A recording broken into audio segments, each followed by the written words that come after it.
മലയാള സിനിമയുടെ ഒരു സുവർണ കാലഘട്ടമാണ് 2024 എന്ന് വേണമെങ്കിൽ നമുക്ക് പറയാം. കാരണം ഈ വർഷം ഇറങ്ങിയ എബ്രഹാം ഓസ്ലർ എന്ന് പറയുന്ന ഒരു പടത്തിലൂടെയായിരുന്നു മലയാള സിനിമകൾക്ക് ഹിറ്റ് അങ്ങോട്ട് തുടങ്ങുന്നത് 2024. എബ്രഹാം ഓസ്ലർ നമ്മുടെ മിഥുൻ മാനുവൽ തോമസ് ഡയറക്ട് ചെയ്ത പടം, ജയറാമേട്ടൻ അഭിനയിച്ച് നമ്മുടെ മമ്മൂക്കയൊക്കെ ഇടയ്ക്ക് ഒരു ഗസ്റ്റ് അപ്പിയറൻസിൽ വന്നു പോയ പടം. അടിപൊളി പടമായിരുന്നു. അതായിരുന്നു 2024 ഫസ്റ്റ് വരുന്ന ഒരു ഹിറ്റ്. ഓക്കെ, അതിനുശേഷം കുറെ സിനിമകൾ വന്നുപോയി. എന്നാൽ സൂപ്പർ ഹിറ്റ് എന്ന് പറയാവുന്ന രീതിയിലേക്കൊന്നും എത്തപ്പെടേണ്ടാത്തതായിട്ടുള്ള കുറെ സിനിമകളും വന്നുപോയി. പ്രേക്ഷകർ നല്ല രീതിയിൽ അതൊക്കെ കയ്യിലെടുത്തു എന്ന് പറഞ്ഞു കഴിഞ്ഞാൽ അങ്ങ് ആഘോഷിച്ചു ആ പടമൊക്കെ. ഓക്കെ, എനിക്ക് അങ്ങനെയുള്ള കുറെ പടങ്ങൾ ഈ വർഷം വന്നുപോയി. അപ്പം ആദ്യം ഈ എബ്രഹാം ഓസ്ലറിന് ശേഷം പിന്നെ ഒരു ഹിറ്റ് അടിക്കുന്ന പടം, ഒരു 2-3 പടം ഒന്നിച്ചു വന്നു.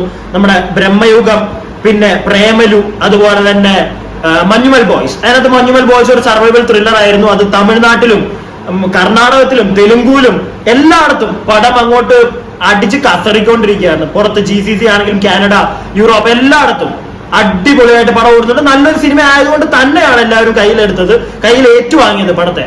സോ അത് നല്ലൊരു സിനിമയായിരുന്നു എന്ന് തന്നെ ഞാൻ പറയും. അതുപോലെ തന്നെ ഇറങ്ങിയ നമ്മുടെ പ്രേമലു ആണെങ്കിലും നല്ല സിനിമയാണ്. ഇന്നലെ പ്രേമലുവിന്റെ സക്സസ് സെലിബ്രേഷൻ ആയിരുന്നു. അതിനുശേഷം പ്രേമലു 2 വരുന്നുണ്ട് ഇനിയിപ്പോ അടുത്ത വർഷം 2025 ആകുമ്പോൾ. സോ മലയാള സിനിമയുടെ ഒരു സുവർണകാലം തിരിച്ചു വന്നു എന്ന് തന്നെ നമുക്ക് പറയാം. അതോടൊപ്പം തന്നെ ഈ വിഷുവിന് ഒരു 3 സിനിമകൾ ഒന്നിച്ചിറങ്ങി. അതായത് നമ്മുടെ ഉണ്ണിച്ചേട്ടൻ, ഉണ്ണി മുകുന്ദന്റെ ജയ് ഗണേശ്, അതോടൊപ്പം തന്നെ ഫാഫ, നമ്മുടെ ഫഹദ് ഫാസിലിന്റെ ആവേശം, പിന്നെ വർഷങ്ങൾക്ക് ശേഷം വിനീത് ഡയറക്ട് ചെയ്ത് പ്രണവ് മോഹൻലാൽ, ധ്യാൻ ശ്രീനിവാസനൊക്കെ അഭിനയിച്ച ഒരു പടവും വന്നു. സോ ഈ ഒരു പടത്തിലൊക്കെ ഞാൻ കണ്ടൊരു കാര്യം, ഈ ഒരു 3 ലാസ്റ്റ് ഇറങ്ങിയ, ഇപ്പം വിഷു ഇറങ്ങിയ 3 സിനിമയില് ജയ് ഗണേശ് എന്ന് പറയുന്ന സിനിമ, ഞാൻ പേഴ്സണലി ഈ ഒരു 3 വിഷു ചിത്രങ്ങളിൽ ആദ്യം പോയി കണ്ട പടമാണ് ജയ് ഗണേശ്. എനിക്ക് സീരിയസ്ലി ഉണ്ണി മുകുന്ദൻ എന്ന് പറയുന്ന വ്യക്തിയുടെ, അല്ലെങ്കിൽ ഉണ്ണി മുകുന്ദൻ എന്ന് പറയുന്ന ആക്ടറിന്റെ ഒരു ഭയങ്കര ചേഞ്ച് എനിക്ക് ആ സിനിമയിൽ കാണാൻ പറ്റി. ആക്ടിംഗ് വൈസ് ഒക്കെ, ഇമോഷണൽ ഒക്കെ ഒരു രക്ഷയില്ല. പുള്ളി ഇതുവരെ ചെയ്തേക്കുന്ന ഒരു പടം പോലെ അല്ല. പിന്നെ എന്തുകൊണ്ടാണ് പടത്തിന് ആളുകൾ കയറാത്തത്? എല്ലാവരും ആവേശത്തിന്റെയും അതുപോലെ തന്നെ വർഷങ്ങൾക്ക് ശേഷത്തിന്റെ ഒക്കെ പുറകെ പോകുന്നു. പൊക്കോളം, നിങ്ങൾക്ക് ആ പടം ഇഷ്ടപ്പെട്ടു കഴിഞ്ഞാൽ പോയി കാണൂ. ഞാൻ ഒരു പടത്തിനെ ഞാൻ ഇവിടെ താഴ്ത്തി കെട്ടുന്നില്ല. അതോടൊപ്പം തന്നെ നിങ്ങൾ ഈ ജയ് ഗണേശ് എന്ന് പറയുന്ന സിനിമയും കൂടി ഒന്ന് കാണാൻ ശ്രമിക്കുക. കാരണം കണ്ടു കഴിഞ്ഞാൽ നിങ്ങൾക്ക് ഒരിക്കലും നിങ്ങൾ വെറുക്കില്ല. നിങ്ങളൊരു 150 രൂപ അല്ലെങ്കിൽ 200 രൂപ കൊടുത്ത് പോയി പടം കണ്ടതില് ആ ഒരു പൈസ പോയി എന്ന് നിങ്ങൾക്ക് ഫീൽ ചെയ്യുന്ന ഒരു പടമേ അല്ല ജയ് ഗണേശ്. എന്നിട്ട് കൂടി ഇപ്പോഴും തിയേറ്ററുകളിൽ പ്രദർശനം നടത്തുന്നുണ്ടെങ്കിൽ പോലും ആളുകളില്ല. 9 പേര് 10 പേരൊക്കെയാണ് ആ സിനിമ കാണാൻ ചെല്ലുന്നത്. എന്താണ് ആ സിനിമയുടെ പ്രശ്നം? എനിക്ക് ഇപ്പോഴും മനസ്സിലാവുന്നില്ല. ഇതിനു മുമ്പ് ഇറങ്ങിയ ഉണ്ണി മുകുന്ദൻ ഒരു സിനിമ എന്ന് പറഞ്ഞു കഴിഞ്ഞാൽ മാളികപ്പുറം, അതൊരു സ്പിരിച്വൽ ആയിട്ടുള്ള ഒരു പടമായിരുന്നു. എന്നിട്ട് വരെ അതിനെ ഒരുപാട് ഹൈപ്പ് കൊടുത്ത് പടം ഹിറ്റായി. ഓക്കെ, ഇതിപ്പോ സ്പിരിച്വൽ അല്ല. ഈ ഒരു ജയ് ഗണേശ് എന്ന് പറയുന്ന പടം ആ ഒരു പേര് മാത്രമേ ഉള്ളൂ, ഒരിക്കലും സ്പിരിച്വൽ ആയിട്ടുള്ള ഒരു പടമല്ല. എന്നിട്ട് അതുകൊണ്ടാണോ ഇനി ജനങ്ങൾ കാണാൻ കയറാത്തത്? എനിക്ക് അറിയാൻ പാടില്ല. അല്ലെങ്കിൽ ഇനി അങ്ങനെ ഒരു സ്പിരിച്വൽ പടം ആകുമെന്ന് വിചാരിച്ചിട്ട് കാണാൻ പോകാത്ത ആളുകളുണ്ടോ? എനിക്ക് മനസ്സിലാവുന്നില്ല എന്താ പറ്റിയെന്ന്. ഞാൻ തന്നെ പറഞ്ഞ പോലെ മലയാള സിനിമയുടെ ഒരു സുവർണകാലം ആണ്. ആ ഒരു സുവർണകാലത്തിൽ ആവശ്യമില്ലാത്ത കുറെ പടങ്ങൾ, ചില ഡയറക്ടേഴ്സ് അടിപൊളിയായി അവരുടെ ഇത്രയും കാലത്തെ സിനിമകൾ നല്ല സിനിമകൾ ആയതുകൊണ്ട് തന്നെ ഇപ്പൊ ഇറങ്ങുന്ന സിനിമകളും അടിപൊളിയാകും എന്ന് പറഞ്ഞു പോയി അങ്ങനെയുള്ള സിനിമകൾ കാണുമ്പോൾ അതിനെ നിങ്ങൾ മറ്റേ ഹൈപ്പിലേക്ക് കൊണ്ടുപോകുന്നു. അതിന് നിങ്ങൾക്ക് ഒരിക്കലും താഴ്ത്തിക്കെട്ടാൻ പറ്റുന്നില്ല. കാരണം അത് ഗംഭീര, ആ ഡയറക്ടർ മുട്ടന്റെ ഡയറക്ടർ ആയതുകൊണ്ട് തന്നെ ആ പടം ഇഷ്ടപ്പെട്ടില്ലെങ്കിലും ഇഷ്ടപ്പെട്ടു എന്ന് നിങ്ങൾ ഇവിടെ പറയുന്നുണ്ട്. അങ്ങനെ ചെയ്യുന്ന മലയാളികൾ എന്തുകൊണ്ടൊരു നല്ല സിനിമയെ ഇവിടെ പ്രൊമോട്ട് ചെയ്യാൻ, അല്ലെങ്കിൽ ഒരു നല്ല സിനിമയെ തിയേറ്ററിൽ പോയി കാണാൻ ഇങ്ങനെ പേടിക്കുന്നു? എനിക്ക് സത്യം പറഞ്ഞു കഴിഞ്ഞാൽ ഭയങ്കര സങ്കടം തോന്നി ഈ ഒരു പടത്തിനെ, ജയ് ഗണേശ് എന്ന് പറയുന്ന ഒരു പടത്തിനെ ഇങ്ങനെയൊക്കെ ഡീഗ്രേഡ് ചെയ്യുന്ന കാണുമ്പോൾ. ഡീഗ്രേഡ് നല്ല പറയുന്ന മലയാളികൾ എന്താണ്? നിങ്ങൾ സത്യം പറഞ്ഞു കഴിഞ്ഞാൽ മലയാളികൾ സിനിമയെ ഒരുപാട് സ്നേഹിക്കുന്നുണ്ട്, ഒരുപാട് കലാകാരന്മാരെ സ്നേഹിക്കുന്നുണ്ട്, എന്തൊക്കെയാണല്ലോ പൊതുവെ പറയുന്നത്. എന്നിട്ട് എന്താണ്, ഒരു വ്യക്തിഹത്യയാണോ? നിങ്ങൾ ഒരു വ്യക്തിഹത്യ, എന്താ ഒരു ഉണ്ണി മുകുന്ദൻ എന്ന് പറയുന്ന ഒരു വ്യക്തിയോട് നിങ്ങൾക്ക് പേഴ്സണൽ എന്തെങ്കിലും ദേഷ്യമുണ്ടോ? അതാണോ ആ സിനിമയോട് ഇവിടെ തീർക്കുന്നത്? എനിക്ക് സീരിയസ്ലി മനസ്സിലാവുന്നില്ല. ആ സിനിമ പറയുന്ന കോണ്ടന്റ് എന്ന് പറഞ്ഞു കഴിഞ്ഞാൽ ഒരു കയ്യും കാല് അരയ്ക്ക് താഴത്തേക്ക് തളർന്ന ഒരു വ്യക്തിയുടെ, അല്ലെങ്കിൽ അങ്ങനെ സംഭവിക്കുന്ന ഒരു ക്യാരക്ടറിനെ ഒരു സൂപ്പർ ഹീറോ ആക്കി മാറ്റുന്ന ഒരു സിനിമയാണ്. ആ ഒരു അംഗപരിമിതന്മാരോട് നിങ്ങൾക്ക് എന്തെങ്കിലും പുച്ഛമുണ്ടോ മലയാളികൾക്ക്? എനിക്ക് അറിയാൻ പാടില്ല. അല്ലെങ്കിൽ അങ്ങനെ ഒരു കാറ്റഗറി ഉള്ള ആൾക്കാർ സൂപ്പർ ഹീറോ ആവുന്നതുകൊണ്ട് എന്തെങ്കിലും ബുദ്ധിമുട്ടുണ്ടോ നിങ്ങൾക്ക്? അതുകൊണ്ടാണോ ഈ സിനിമ നിങ്ങൾ തിയേറ്ററിൽ പോയി കാണാത്തത്? ഒരു അംഗപരിമിതനായിട്ടുള്ള ഒരു വ്യക്തി അയാളുടെ ലൈഫിൽ അയാൾ ഒരു സൂപ്പർ ഹീറോ ആയിട്ട് മാറുന്ന രീതിയിൽ ഒരു പടം ഇവിടെ എടുത്തു വെച്ചപ്പോ അത് കാണാൻ മലയാളികൾക്ക് വയ്യേ? അല്ല, എനിക്ക് അറിയാൻ പാടില്ല. നിങ്ങൾ ആ സിനിമ ഒന്ന് പോയി കാണുക തിയേറ്ററിൽ.